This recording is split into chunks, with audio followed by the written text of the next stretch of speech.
Bonjour à tous, madame, monsieur. Nous sommes mercredi, c'est la troisième édition de la revue de la semaine de cette édition, donc avec la revue des grandes unes, avec les journaux qui sont dans les kiosques aussi. Chez La Nouvelle Expression, par exemple, qui parle du G20 pro-Biya, ses visages controversés, c'est le grand titre du journal ce matin.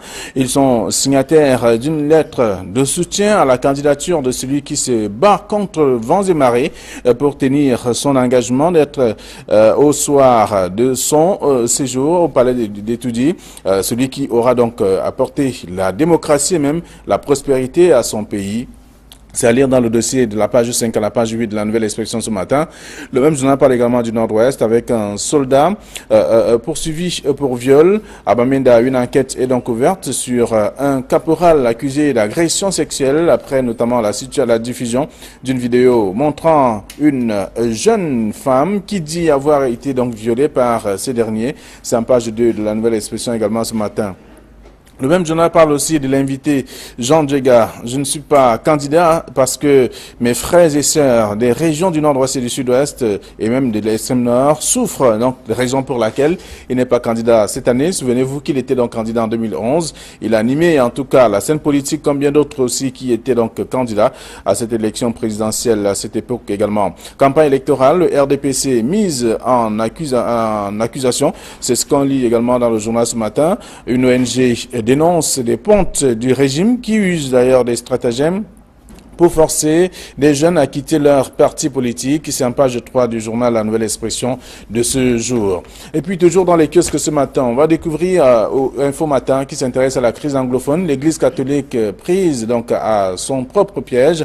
C'est ce qu'on lit dans le journal. Les terroristes assassinent même déjà les prêtres qui pourtant les soutiennent depuis plusieurs années aujourd'hui. C'est ce qu'on lit en page 2 du journal disponible dans les kiosques ce matin. Et on parle également du viol d'une femme à Bamenda. Betty Joseph sanctionne avec la dernière énergie l'auteur de cet acte. C'est à lire dans le journal disponible ce matin. D'autres informations également sont à découvrir. L'Œil du Sahel parle d'entreprise. Le gouvernement a-t-il lâché la Campost? C'est bien entendu une question. Tigner, avec de ce côté-là, ça chauffe dans le RDPC. Qu'est-ce qui se passe concrètement? La réponse est à lire en page 5 du journal. Le journal parle également de Talakashi, cette localité où 3 personnes ont été tuées par Boko Haram.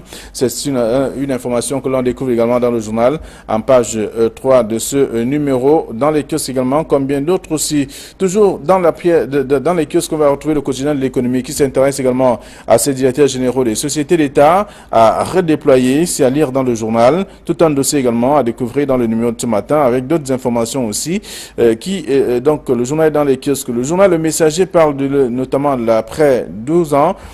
Paul Biya, Limoges, Jérôme Mvondo qui était d'ailleurs le directeur général de la SODECAO. Les raisons, les dessous même de son limogeage sont aussi évoqués par le journal Le Messager qui est disponible dans les kiosques également ce matin. Le même journal parle de la Fédération camerounaise de football, Bidounkpat, API et le casse-tête des élections. Qu'est-ce qui fait véritablement problème en page 12 du journal Le Messager de ce matin. Donc vous pouvez lire l'article. Le journal parle également de débrayage, la grève à 2 vitesses dans les universités à lire dans le numéro disponible en page 6 de ce journal. Et puis mutation qui est dans les kiosques s'intéresse aux lions indomptables avec des destinations à Arabie Saoudite, Émirats Arabes Unis, Chine et consorts. Donc ils sont nombreux à 11 mois donc de la CAN 2019 pardon. Plein de joueurs camerounais donc sont aujourd'hui signent des contrats dans les différents pays et c'est à lire dans le dossier proposé par le journal disponible ce matin. On parle également de la présidentielle 2018. Où est passé Jean-Jacques Ekindi? C'est la question que se pose le journal Mutation de ce matin. Toujours dans les kiosques, on va retrouver le journal Repère. Le Repère qui parle de la campagne de Paul Biya. Le littoral montre la voie. Et bien entendu, en dehors d'une cagnotte de 125 millions de francs CFA, d'autres actions ont été menées et aussi qui sont également contenues dans le dossier proposé par le journal Repère dans les kiosques ce matin, tout comme d'autres tabloïds reçus à notre rédaction ce 3 troisième jour de la semaine. On parcourt également le repère ce matin pour dire qu'il y a d'autres sujets aussi que je vous invite à lire. Et surtout, on parle du gros dossier de ce numéro, donc de la campagne de Paul Biya avec le littoral qui monte la voie. Donc après, à côté des 125 millions de francs CFA, il y a également la marche, le meeting qui a été organisé et d'autres actions qui sont également menées pour accompagner le chef de l'État dans la logique de briguer un autre mandat, en tout cas à la tête de l'État du Cameroun. Voilà du moins ce que la presse propose. Et avec déjà nos invités sur ce plateau. Georges Semé, bonjour. Bonjour à vous, M. Tango. Merci d'avoir invité une fois de plus. Bonjour à tous ceux qui nous font la sympathie de nous regarder dans le cadre de cette émission. Merci d'être là. En face de vous, Hervé Ndjeli, bonjour. Bonjour Flavien, bonjour à Georges Semé. Bonjour à tous ceux-là qui se battent ce matin pour retirer l'eau chez eux. Parce qu'il faut quand même dire que la pluie qui tombe sur la ville de Douala depuis ce matin a créé des inondations presque partout.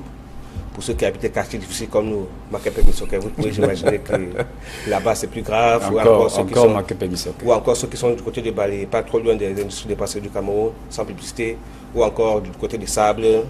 Vous imaginez que c'est pas facile de vivre de ce côté-là ce matin. Oui, en tout cas, j'ai un voisin qui habite BPCT qui m'a sorti les pieds dans l'eau. Vous comprenez que c'était pas facile également. Pas facile. Alors avec vous, nous allons parcourir quelques sujets, commenter la une de la nouvelle expression, le G20, Pro-Biya, ses visages controversés. Et c'est pour dire que ils font partie des G20. Il y a bien entendu Jean de Dieu Momo et Brandakani qui font la une de la nouvelle expression. Oui, ils font la une de la nouvelle expression. Bon, vous savez que c'est l'actualité. Nous sommes à l'an des élections présidentielles.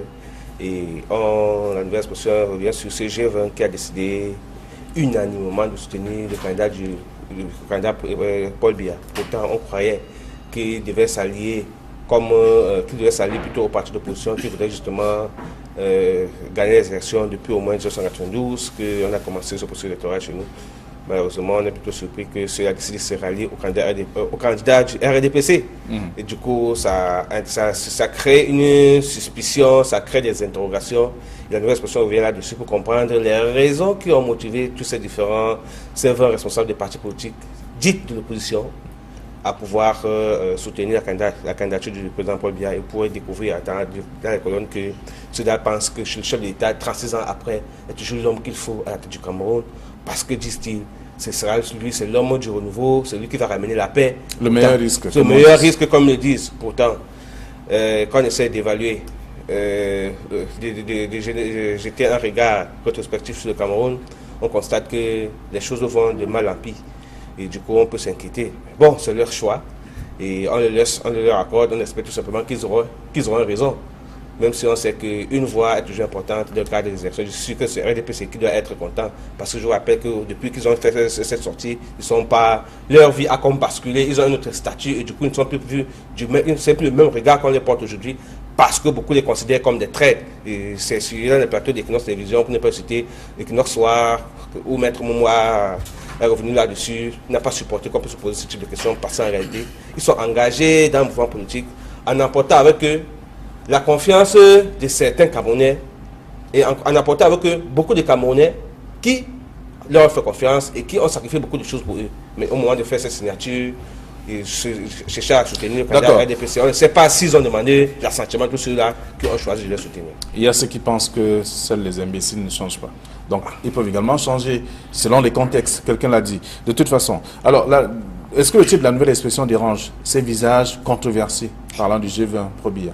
Pas du tout. J'aurais également à la place de mes confrères la nouvelle expression titrée de la même manière parce qu'effectivement, ce sont des visages controversés. Il n'y a pas que M. Brandakani et le président Jean de Dieu Momo. Il y a d'autres personnes qui font partie de ce G20 qui finalement ont décidé de retourner leur veste et pour utiliser les mots de Jean de Dieu Momo, d'opérer un virage à 180 degrés. Et c'est ce qui crée effectivement la polémique et la controverse. Donc, je crois que c'est un sujet sur lequel on va abondamment polémiquer pendant plusieurs jours parce que si l'on prend peut-être le président du PADEC, Jean de Momo, on se rappelle quand même qu'en 2011, il était un farouche opposant à M. Biya.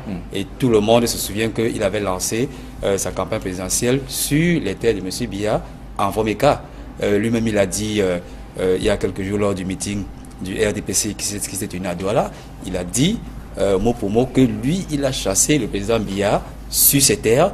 Le président Biya l'a battu, il ne l'a pas battu et que quand quelqu'un vous dépasse, il faut porter son sac. C'était pour justifier d'une façon un peu particulière son nouveau ralliement à la cause du président de la République.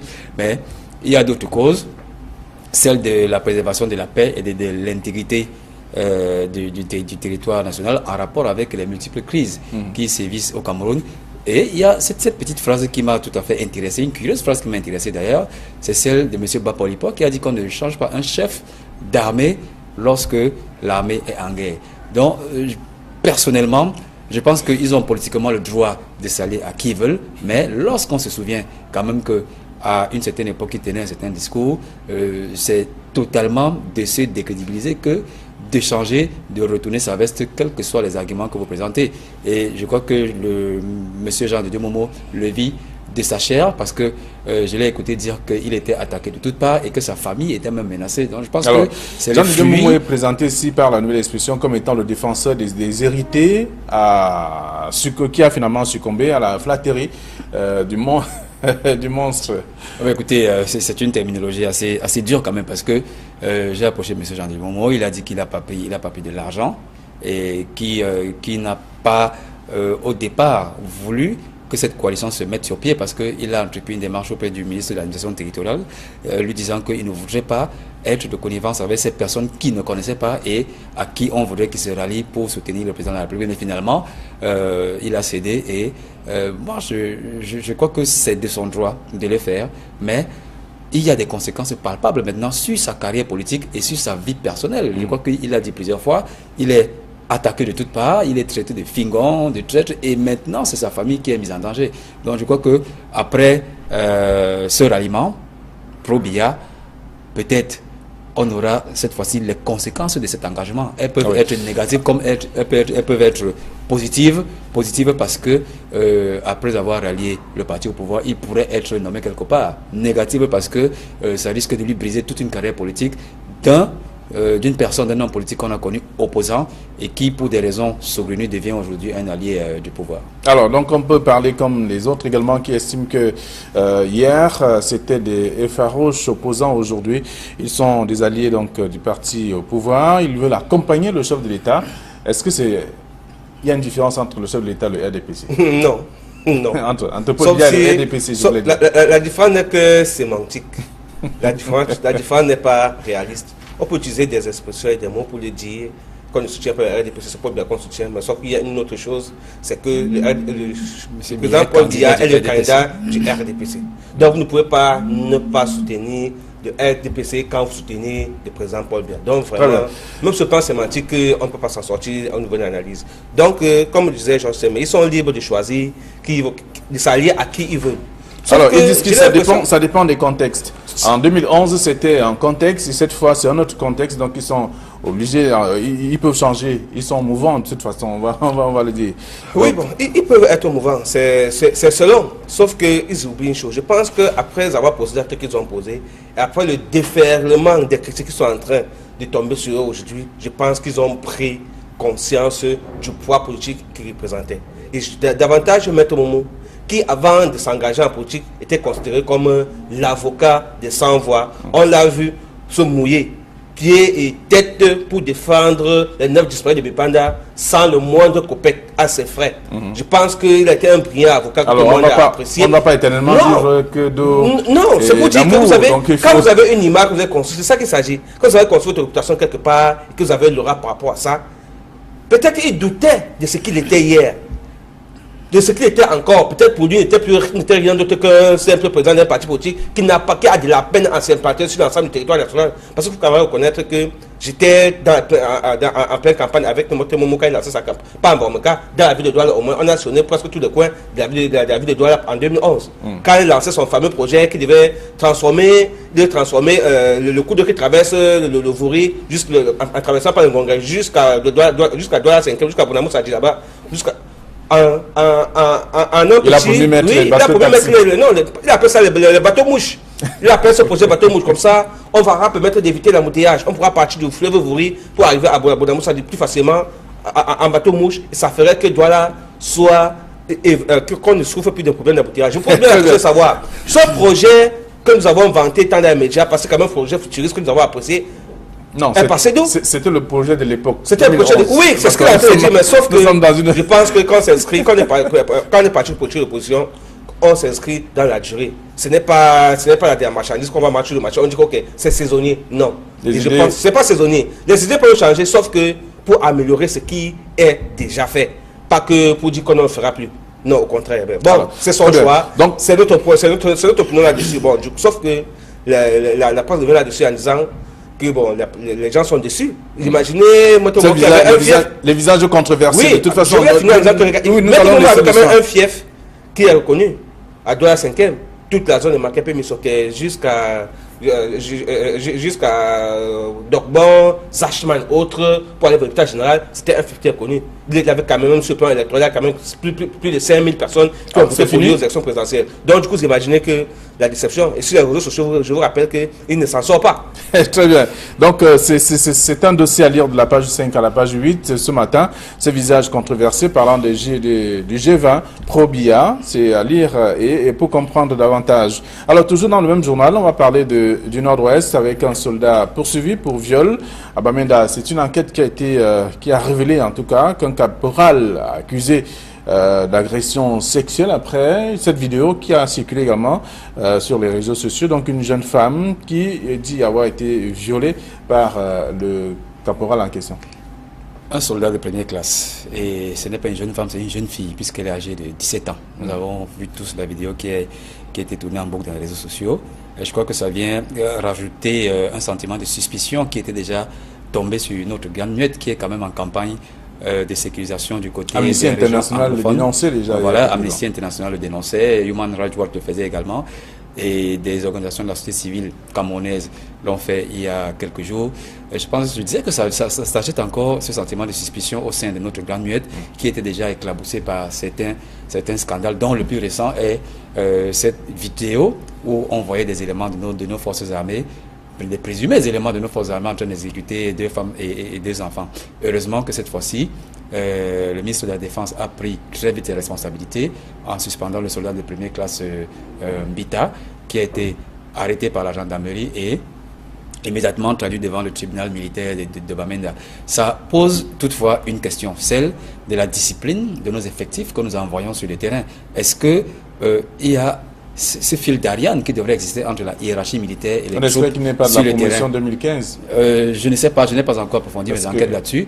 C'est vrai, vous avez raison de mentionner la promotion 2015 parce qu'elle s'est de plus en plus illustrée par des bavures qui ont été relevées par la presse et effectivement observées par les ONG nationales qu'internationales. Je parlais de ce fil d'Ariane de discipline qui devrait exister entre la hiérarchie militaire et les troupes sur le terrain. Est-ce que le commandement a encore les prises sur les troupes qui sont sur le terrain? Parce qu'on ne saurait comprendre que, à côté de la mission de sécurisation qui est confiée à l'armée sur le terrain, on s'égare dans de telles bavures qui n'ont absolument rien à voir avec la sécurisation. Une fille de 17 ans qui se fait violer par un élément de l'armée, il pourrait être sanctionné sur le plan militaire, mais également sur le plan civil, parce qu'il s'agit quand même d'une affaire de mœurs sur un mineur. Mais également, il faut interroger le processus de recrutement, que ce soit à la gendarmerie, à la police ou dans l'armée.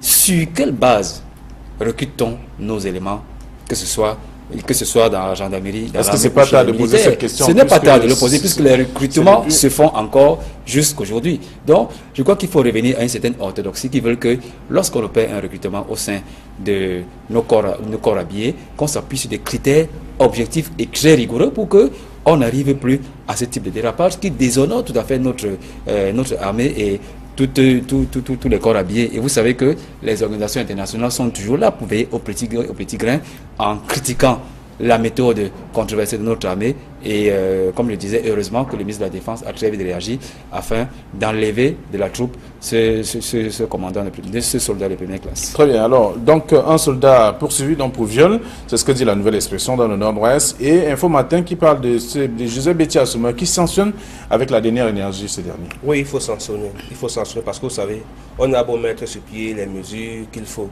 On a beau mettre les tamis, il y a toujours ceux-là qui échappent aux mailles du filet parce qu'on veut bien recadrer l'armée et on est désolé que cela puisse arriver, surtout quand ceux-là sont à mission de sécurisation, comme il faut le dire. Et vous savez, l'homme ondoyant est divers. Parfois, vous avez en présence de vous un homme qui, un agneau, un homme qui a le visage apparent d'un agneau très doux, qui 2 jours après se révèle être un lion ou bien une hyène.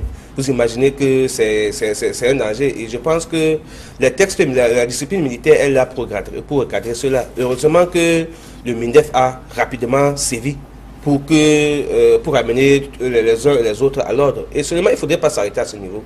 Il faudrait également que les sanctions qui vont s'en suivre soient des sanctions exemplaires, qu'ils soient sanctionnés à la dernière énergie pour que ceux qui s'aventureraient à commettre ce genre d'actes à l'avenir puissent savoir à quoi s'en tenir. Auquel cas, toutes nos sœurs qui se trouvent dans la zone en conflit, que ce soit au nord-ouest, au sud-ouest ou encore du côté de l'extrême nord où sévit encore Boko Haram, seront en danger. Imaginez-vous quand vous avez été abusé sexuellement, vous êtes mieux parce que mieux que nous comprendre, parce que vous traitez des questions de santé, Flavien Valonongo, vous comprenez que vous avez détruit l'avenir d'une jeune femme, d'une jeune fille. Et du coup, peut-être qu'elle ne sera plus demain à même de procréer, ou du moins, elle ne pourra plus vouloir faire l'amour de sa vie. Pourtant, il faudra en jouir de l'amour. C'est quelque chose d'assez important dans la vie et même dans l'épanouissement de l'homme. Donc, vous comprenez qu'il faut le sanctionner avec la dernière énergie. Et on va regretter que cela arrive encore chez nous. Et après, la vidéo qui a fait le tour du monde entier des exactions militaires. C'est vrai que ça arrive. Il faut quand même rappeler que la sanction de Betty Assomo n'est pas la première du genre. Vous vous souvenez qu'il y a 15 éléments du BI qui étaient aventuriers à créer le désordre dans la ville de Limbe il y a environ 2 ou 3 ans. Je pense que Betty Assomo avait vraiment sévi dans cette mesure-là. Et il faudrait bien que les uns et les autres soient appelés à d'autres parce qu'on doit être Camerounais, être sécurisé par l'armée. Parce qu'avec l'argent des contribuables, qu'ils sont payés, ils devaient être exemplaires. Alors, nous restons dans cette logique avec des articles contenus dans la plupart des tabloïds, parlant justement du Nord-Ouest, un soldat poursuivi pour viol, dans la Nouvelle Expression en page 2. Et en page 8 du journal Info Matin, on peut lire Joseph Betty Assomo sanctionne avec la dernière énergie. Nous restons avec Info Matin pour parler de la crise anglophone. L'Église catholique prise donc à son propre piège, c'est ce que dit le journal, dont les terroristes assassinent désormais les prélats qui pourtant les soutiennent. Bien, écoutez, il est souvent très difficile de commenter la une de nos confrères d'Info Matin. Parfois, on se demande s'ils font du journalisme ou alors du parti pris journalistique. Mais de plus en plus, on s'aperçoit que c'est du parti pris journalistique. Mais chacun a sa ligne éditoriale et je me garderai de donner des leçons à nos confrères d'Info Matin, qui du reste sont d'excellents confrères. Mais sur la crise anglophone et en ce qui concerne la position de l'Église catholique, je crois que nos confrères d'Info Matin ont tout faux.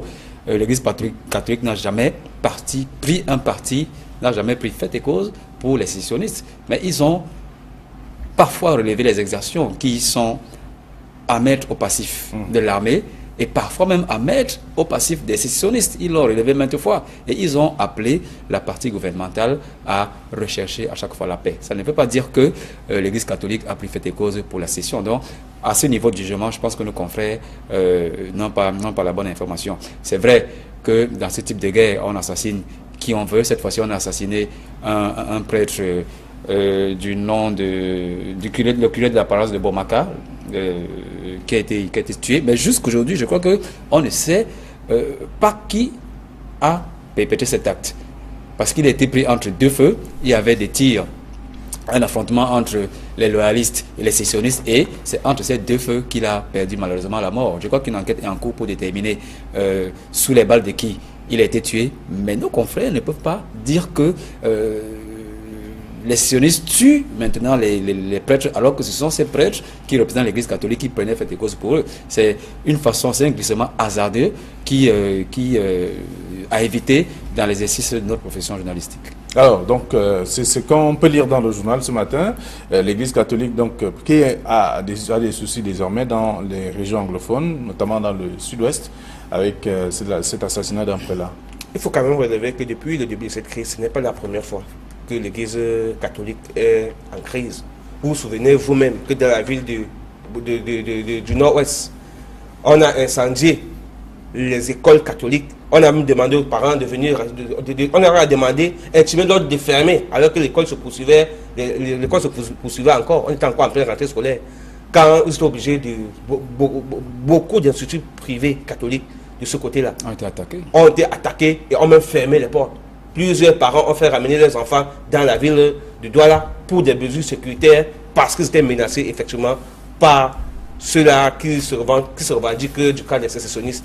Ils y mettaient le feu, vous vous souvenez, comme bastonnait également des élèves parce qu'ils avaient envie d'aller à l'école. Et vous comprenez que peut-être Info Matin pour avoir des raisons en se fondant sur ce genre d'argument, sur ces faits, de faire une telle déclaration comme c'est fait ce matin. Mais il faut quand même reconnaître que depuis le décès de ce prêtre, il y a quand même que les fautes sont partagées entre l'armée et on ne sait pas exactement qui des deux a abattu le prêtre, du moins. Est-ce qu'il est tombé de manière accidentelle sur le bac ou c'était prémédité son assassinat? Du coup, quand vous allez prendre notre prêtre, on va vous dire que non, c'est l'armée qui aurait abattu. On ne sait pour quelle raison. Vous prendrez notre prêtre, on vous dira que ce sont les sécessionnistes. Mais sachant que l'armée est là dans la mission de sécurisation et que, comme disait Georges Semi, la position de l'Église catholique depuis dans la crise anglophone, c'est de demander la négociation, un retour à la paix. Je ne pense pas que l'armée qui également milite à ce que il y a un retour à la paix, parce qu'il y a quand même sécurisation, malgré quelques exactions, quelques cas d'exactions qui ont été notés. Des cas isolés, vous voulez? Oui, quelques cas isolés, il faut que je dise, quelques cas isolés qui ont été notés, notamment comme ce cas de viol. Je pense que la mission de l'armée est sécurisée et que il arriverait que justement ce soit de manière accidentelle que le prêtre ait été assassiné. Mais du moins, on regrette effectivement sa mort. On regrette effectivement que cette crise puisse continuer à tuer des personnes. Et sur ce plateau, Flavie, il faut reconnaître que nous avons toujours émis ce vœu de voir cette crise s'arrêter parce que la vie au Cameroun a basculé entièrement.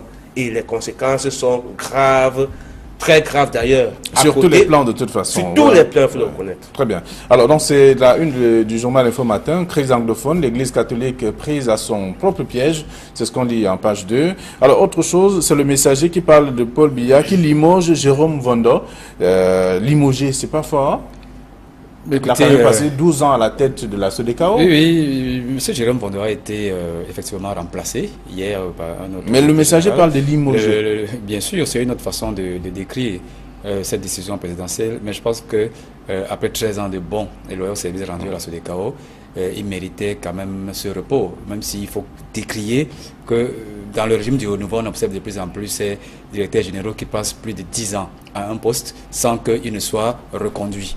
Indéfiniment, ils sont au même poste et deviennent quasiment des meubles dans cette entreprise. Donc je crois que cette décision est salutaire. On espère seulement que cette mouvance de remplacement va se poursuivre parce qu'il y a un nouveau texte qui dit que il faut désormais veiller au remplacement des DG. C'est un texte nouveau dont je n'ai pas encore pris connaissance, mais je pense que si cette mouvance présidentielle est maintenue, on verrait de véritables séismes au sein de certaines entreprises publiques où il y a des DG qui ont déjà passé plus de 15 ans, des présidents du conseil d'administration qui sont là depuis plus de 20 ans. On ne sait pourquoi. Cette mouvance devrait être maintenue afin que certains ne considèrent plus les entreprises publiques comme leur patrimoine. Ça nous évitera de glisser vers les détournements de fonds publics et d'autres abus que nous constatons à la tête de ces entreprises. Monsieur Jérôme Vondo n'était pas aussi un homme tout à fait jeune, il était malade, il était croulant, mais on sait quand même qu'il est crédité d'un bon bilan à la tête de la SODECAO, mais je pense que ce changement est un changement politique et on voudrait que... Mais est-ce qu'on a vu également, on a perçu un changement positif sur la production du cacao au Cameroun? Le Cameroun est frappé par la crise mondiale du cacao. Ce n'est pas un fait seulement du Cameroun. La Côte d'Ivoire également est frappée, le Ghana et les autres pays grands producteurs du cacao. Mais Jérôme Vondo est quand même venu avec une certaine touche. Elle a permis de stabiliser d'abord la production camerounaise, mais également d'améliorer la qualité du cacao camerounais qui, à une certaine époque, était quand même un cacao de très très mauvaise qualité. Je vais plus vous rappeler. Rejeté à chaque fois. Ce ce scandale qui s'est déroulé au port, je crois, dans un port européen où le cacao camerounais a été refoulé parce qu'il était de mauvaise qualité. Avec le concours du Conseil international du cacao et du café, ils ont quand même réussi à hisser la production camerounaise à un certain niveau et à améliorer la qualité du cacao. Donc, pour moi, je pense que ce sont des raisons politiques de longévité à un poste, mais également des raisons assez subjective parce que M. Vondo, comme je le relevais tout à l'heure, était quand même un homme déjà âgé et un peu malade. Si cette mouvance de remplacement ou alors de rajustement peut se maintenir, je crois que ce sera bon pour notre administration. Alors, c'est le vent de remplacement ou de nomination, en tout cas au niveau des directions générales, des entreprises d'État, mais avec le titre du quotidien Le Messager, Paul Biya qui limoge Jérôme Vondo. Un peu comme s'il y avait une raison un peu teintée de noir. Oui, je connais bien la une du Messager, je connais bien leur manière d'écrire des articles, je connais bien leur ligne éditoriale. C'est comme ça qu'on titre au Messager, c'est juste pour revenir, pour créer cette suspicion, effectivement, pour amener les uns les autres à également cause que. Il faut dire que le Messager qui titre ainsi ne fait pas au hasard. Parce que vous savez que dans le pays qu'on appelle le Cameroun, on s'est habitué à pouvoir remercier ceux qui font de bons et loyaux services au chef de l'État. Et chaque fois que vous avez occupé un poste, c'est comme on vous a nommé quelque part, c'était comme si c'est une forme de remerciement. Or, maintenant, quand on vous déplace, on vous relève d'un poste, ce sera comme une sanction. En fait, dans l'esprit de tous les Camerounais, c'est comme ça, donc le Messager n'a pas tort de titrer ainsi. Quand vous a nommé un DG, c'est tout le village qui fait la fête parce qu'en réalité, on vous a reconnu, vous avez accompli de bons services, c'est une forme de récompense. Or, on oublie une seule chose. Le Cameroun est la propriété de personne, sinon celle de tous les Camerounais. Et tous les Camerounais doivent avoir droit à tous les privilèges que le Cameroun peut donner à ses enfants. Et il faut quand même dire que le monde est dynamique.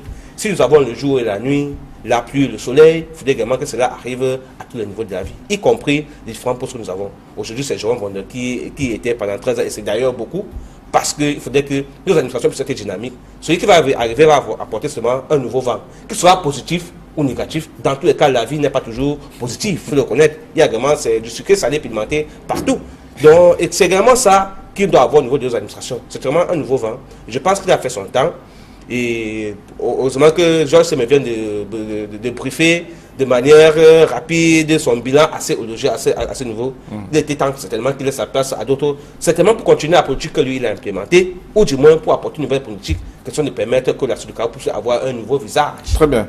Alors, lorsqu'on lit également le titre du journal Le Messager, Paul Biya qui limoge Jérôme Vonder, il y a que le journal Le Quotidien de l'économie qui parle donc de 7 directeurs généraux des sociétés d'État à redéployer. Donc, vous l'avez évoqué quand même dans votre prise de parole tout à l'heure. Donc, on constate que c'est une mouvance et que hier, aujourd'hui, il pourrait y avoir la même chose pour un ou deux autres directeurs des sociétés et en même temps les PCA aussi qui sont... Il faut redynamiser, Flavien. Il faut redynamiser.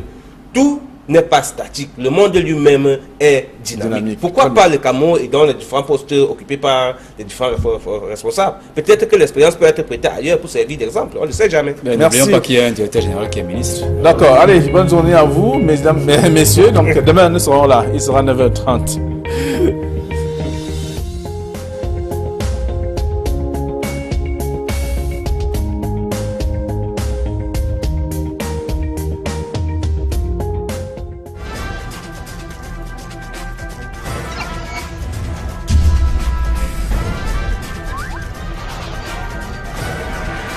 Equinox Télévision au Maître Momo, qui avant de s'engager en politique était considéré comme l'avocat des sans-voix. On l'a vu se mouiller pieds et tête pour défendre les 9 disparus de Bipanda sans le moindre copec à ses frais.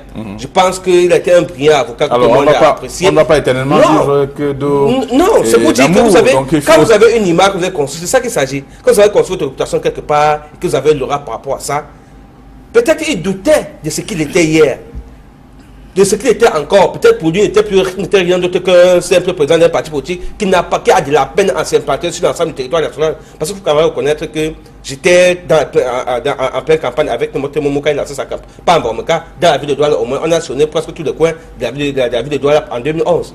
Quand il lançait son fameux projet qui devait transformer le cours d'eau qui traverse le Vouri, en traversant par le Gonga, jusqu'à Douala 5, jusqu'à Bonamou Sadi là-bas, jusqu'à. Un il a voulu mettre les bateaux il appelle ça les bateaux mouches. Il appelle ce projet bateau mouche. Comme ça, on va permettre d'éviter l'embouteillage. On pourra partir du fleuve Vouri pour arriver à Bonamou Sadi plus facilement en bateau mouche. Et ça ferait que Douala soit qu'on ne souffre plus de problème d'embouteillage. Je voudrais bien savoir ce projet que nous avons vanté dans les médias, parce que c'est quand même un projet futuriste que nous avons apprécié.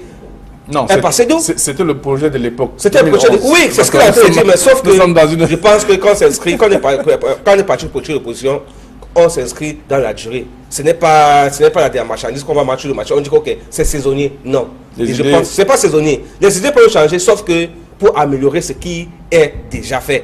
Pas que pour dire qu'on ne le fera plus.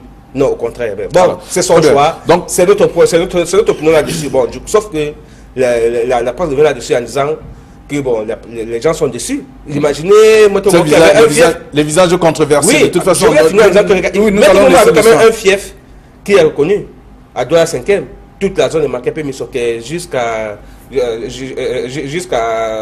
Dokbon, Zachman, autres, pour aller au l'état général, c'était un fief qui est reconnu. Il avait quand même, sur le plan électoral, il y a quand même plus de 5000 personnes qui ont voté pour lui aux élections présidentielles. Donc, du coup, vous imaginez que la déception, et sur les réseaux sociaux, je vous rappelle qu'il ne s'en sort pas. Très bien.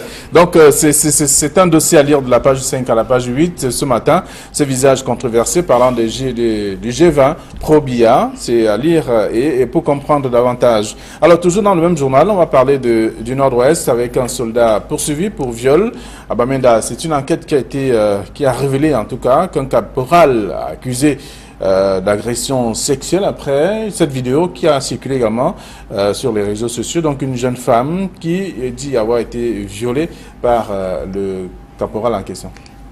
Un soldat de première classe. Et ce n'est pas une jeune femme, c'est une jeune fille puisqu'elle est âgée de 17 ans. Nous avons vu tous la vidéo qui a été tournée en boucle dans les réseaux sociaux.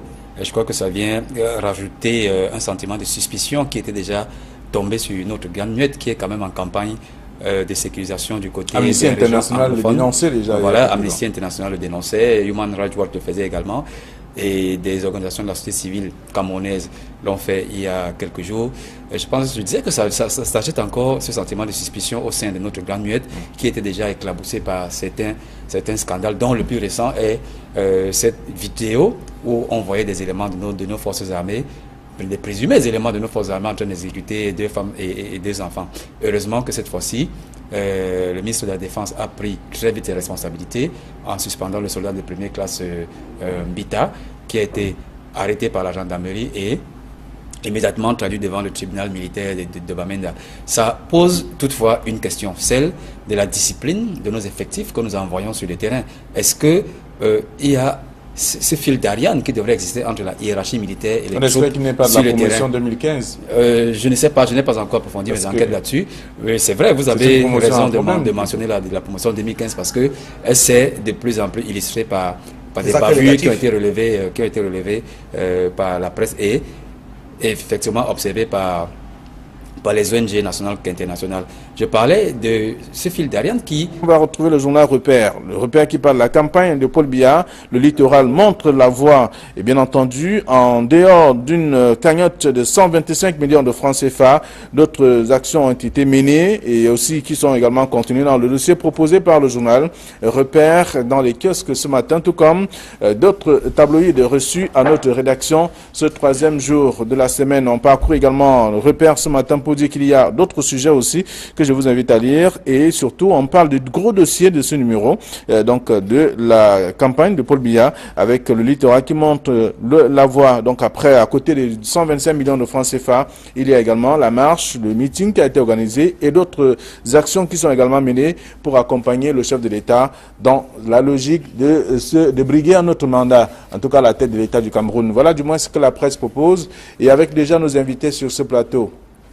Georges Semé, bonjour. Bonjour à vous, M. Tongo. Merci d'avoir invité une fois de plus. Bonjour à tous ceux qui nous font la sympathie de nous regarder dans le cadre de cette émission. Merci d'être là. En face de vous,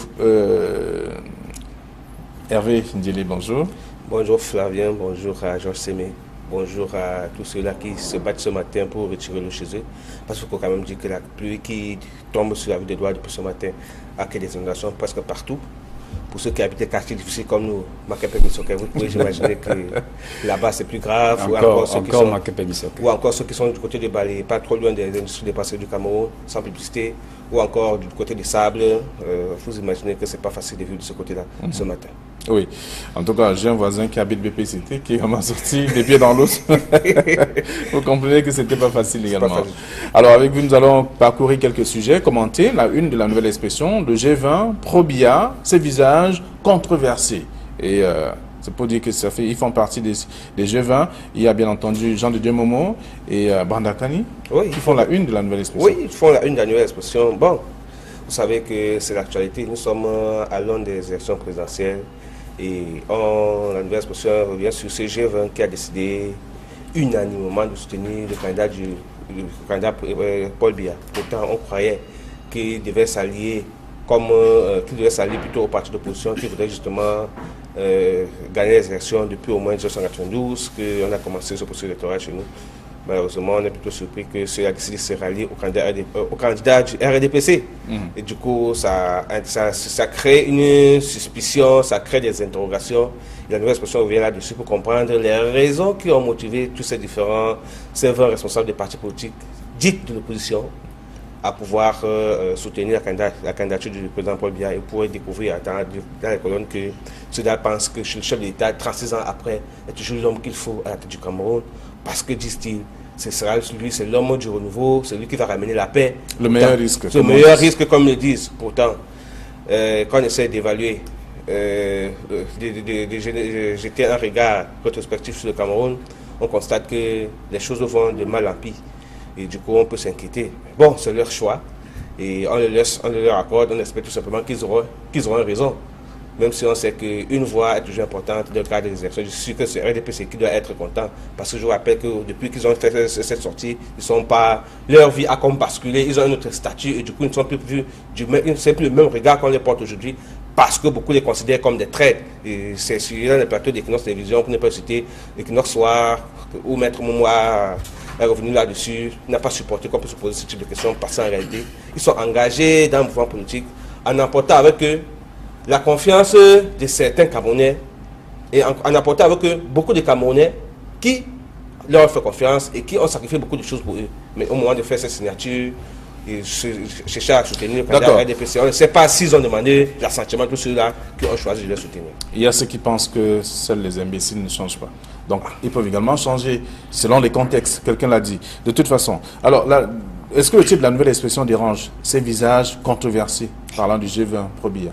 Pas du tout. J'aurais également à la place de mes confrères la nouvelle expression titrée de la même manière parce que effectivement ce sont des visages controversés. Des disciplines qui devraient exister entre la hiérarchie militaire et les troupes sur le terrain. Est-ce que le commandement a encore les prises sur les troupes qui sont sur le terrain? Parce qu'on ne saurait comprendre que à côté de la mission de sécurisation qui est confiée à l'armée sur le terrain, on s'égare dans de telles bavures qui n'ont absolument rien à voir avec la sécurisation. Une fille de 17 ans qui se fait violer par un élément de l'armée, il pourrait être sanctionné sur le plan militaire, mais également sur le plan civil, parce qu'il s'agit quand même d'une affaire de mœurs sur un mineur. Mais également, il faut interroger le processus de recrutement, que ce soit à la gendarmerie, à la police ou dans l'armée.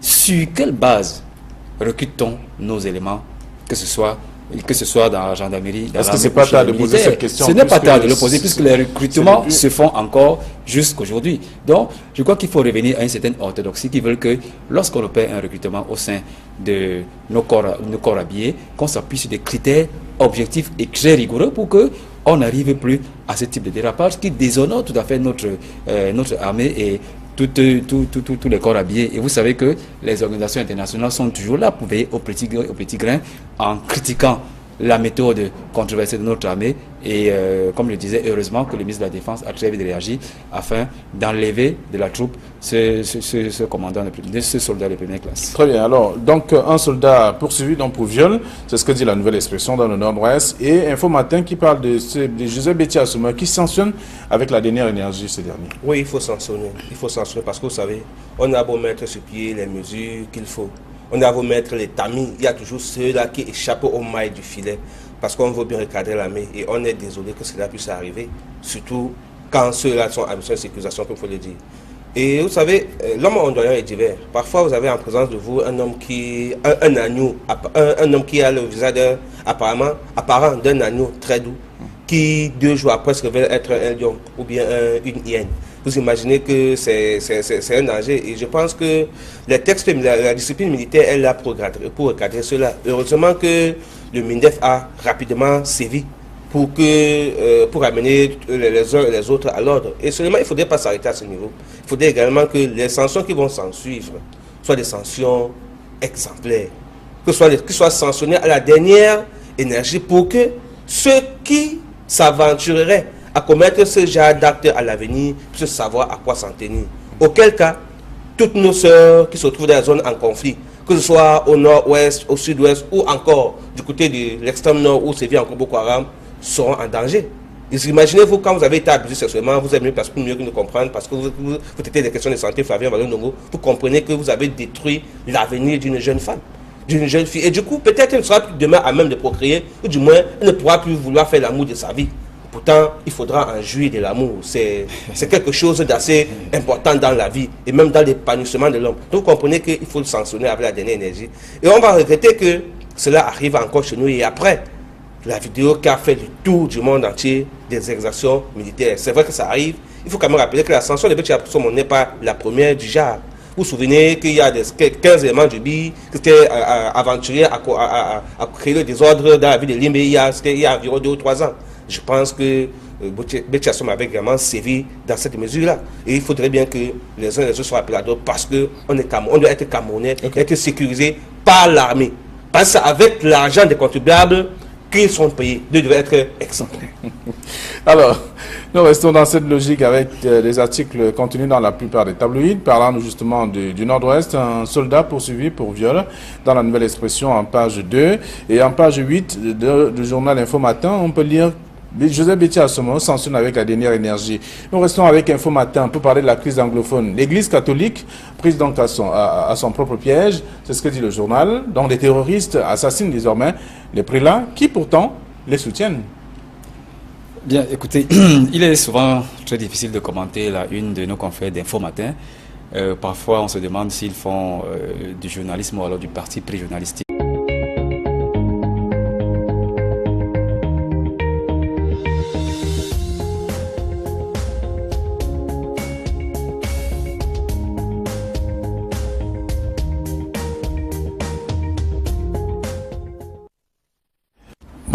Bonjour à tous, madame, messieurs, nous sommes mercredi, c'est la 3e édition de la revue de la semaine de cette édition, donc avec la revue des grandes unes, avec les journaux qui sont dans les kiosques aussi, chez la Nouvelle Expression par exemple, qui parle du G20 pro-Biya, ses visages controversés, c'est le grand titre du journal ce matin.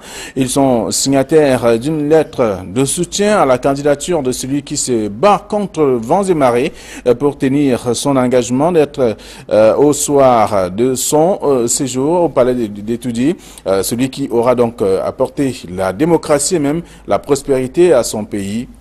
C'est à lire dans le dossier de la page 5 à la page 8 de la Nouvelle Expression ce matin.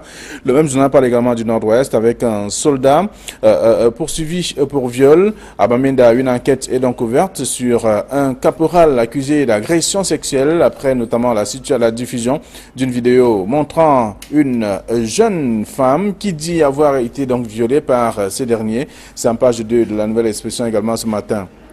Le même journal parle aussi de l'invité Jean Djega. Je ne suis pas candidat parce que mes frères et sœurs des régions du Nord-Ouest et du Sud-Ouest et même de l'extrême Nord souffrent, donc raison pour laquelle il n'est pas candidat cette année. Souvenez-vous qu'il était donc candidat en 2011. Il a animé en tout cas la scène politique comme bien d'autres aussi qui étaient donc candidats à cette élection présidentielle à cette époque également. Campagne électorale, le RDPC mise en accusation. C'est ce qu'on lit également dans le journal ce matin. Une ONG dénonce des pontes du régime qui usent d'ailleurs des stratagèmes pour forcer des jeunes à quitter leur parti politique. C'est en page 3 du journal La Nouvelle Expression de ce jour.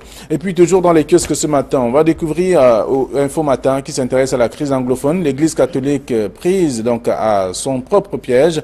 C'est ce qu'on lit dans le journal. Les terroristes assassinent même déjà les prêtres qui pourtant les soutiennent depuis plusieurs années aujourd'hui. C'est ce qu'on lit en page 2 du journal disponible dans les kiosques ce matin. Et on parle également du viol d'une femme à Bamenda. Béthio Joseph Assomo sanctionne avec la dernière énergie l'auteur de cet acte. C'est à lire dans le journal disponible ce matin. D'autres informations également sont à découvrir.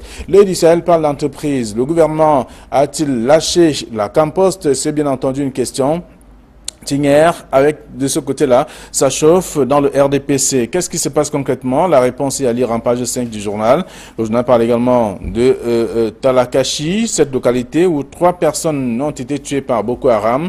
C'est une information que l'on découvre également dans le journal en page 3 de ce numéro. Dans les kiosques également, comme bien d'autres aussi. Toujours dans les kiosques, on va retrouver le quotidien de l'économie qui s'intéresse également à ces directeurs généraux des sociétés d'État à redéployer. C'est à lire dans le journal. Tout un dossier également à découvrir dans le numéro de ce matin avec d'autres informations aussi. Donc, le journal est dans les kiosques. Le journal Le Messager parle notamment de l'après 12 ans. Paul Biya, Limoges, Jérôme Mvondo, qui était d'ailleurs le directeur général de la SODECAO. Les raisons, les dessous même de son limogeage sont aussi évoqués par le journal Le Messager, qui est disponible dans les kiosques également ce matin. Le même journal parle de la Fédération camerounaise de football, Bidung Pat, API et le casse-tête des élections. Qu'est-ce qui fait véritablement problème en page 12 du journal Le Messager de ce matin. Donc vous pouvez lire l'article. Le journal parle également des déblayages, la grève à 2 vitesses dans les universités, à lire dans le numéro disponible en page 6 de ce journal. Et puis mutation qui est dans les kiosques s'intéresse aux lions indomptables avec des destinations à Arabie Saoudite, Émirats Arabes Unis, Chine et consorts. Donc ils sont nombreux à 11 mois donc de la CAN 2019 pardon. Plein de joueurs camerounais donc sont aujourd'hui signent des contrats dans les différents pays et c'est à lire dans le dossier proposé par le journal disponible ce matin. On parle également de la présidentielle 2018.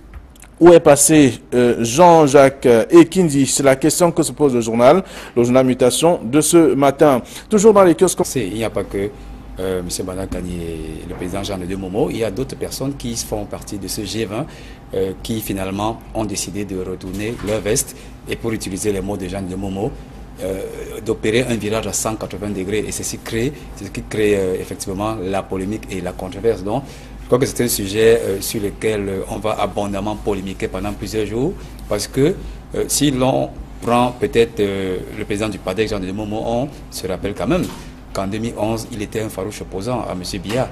Et tout le monde se souvient qu'il avait lancé sa campagne présidentielle sur les terres de M. Biya en Voméka.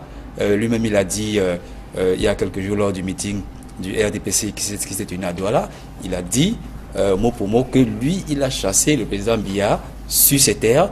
Le président Biya l'a battu, il ne l'a pas battu et que quand quelqu'un vous dépasse, il faut porter son sac. C'était pour justifier d'une façon un peu particulière son nouveau ralliement à la cause du président de la République.